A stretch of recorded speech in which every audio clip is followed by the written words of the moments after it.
Tapi, apakah kamu tahu kalau Madura ini pernah jadi negara sendiri? Negara Madura berdiri 23 Januari 1948 atas kendali Belanda. Namun, bubar akibat tekanan massa pada tahun 1950. Nah, jika wedang kobumu masih hangat, itu bisa menjadi teman kita berjalan-jalan nih untuk mengunjungi makam ulama besar Syekhona Muhammad Khalil. Lahir di tahun 1820 di Bangkalan dan wafat di tahun 1925. Tokoh yang punya pertalian darah dengan Sunan Gunung Jati ini adalah penulis kitab fikih dasar berjudul Al-Matnus Syarif Al-Mulaqab bin Fathil Latif. Juga guru dari ulama-ulama besar seperti pendiri NU Kiai Haji Hasyim Asy'ari, pendiri Tarekat Nasyabandiyah Aliba Alawiyah, yaitu Kiai Haji Muhammad Hasan Sepuh. Dan kabarnya, ubun-ubun Soekarno pernah diusap oleh beliau saat berkunjung. Apakah ini berarti Bung Karno adalah murid beliau juga? Well, selain Bangkalan, ada 3 kabupaten lainnya nih yang ada di Pulau Madura. Sumeneb, Pamekasan, dan Sampang.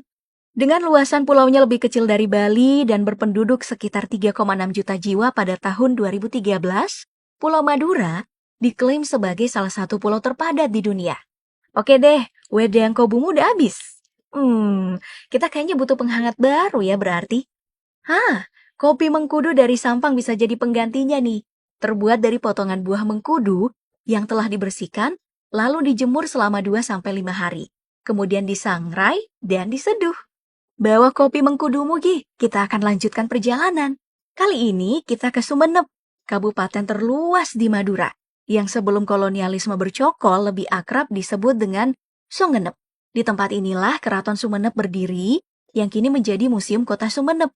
Auranya itu seperti berada di era Kadipaten Sumeneb yang masih eksis. Gerbangnya yang disebut Labang Mesem atau Gerbang Tersenyum punya cerita tersendiri. Bagaimana tiap orang yang ada di gerbang tersebut, entah penghuni atau pendatang, selalu bisa tersenyum. Hei, senyummu itu pertahankan ya, karena kopi mengkudumu masih penuh. Kita akan melihat jejak Kadipaten Sumeneb yang lainnya, yakni Masjid Jamik Sumeneb.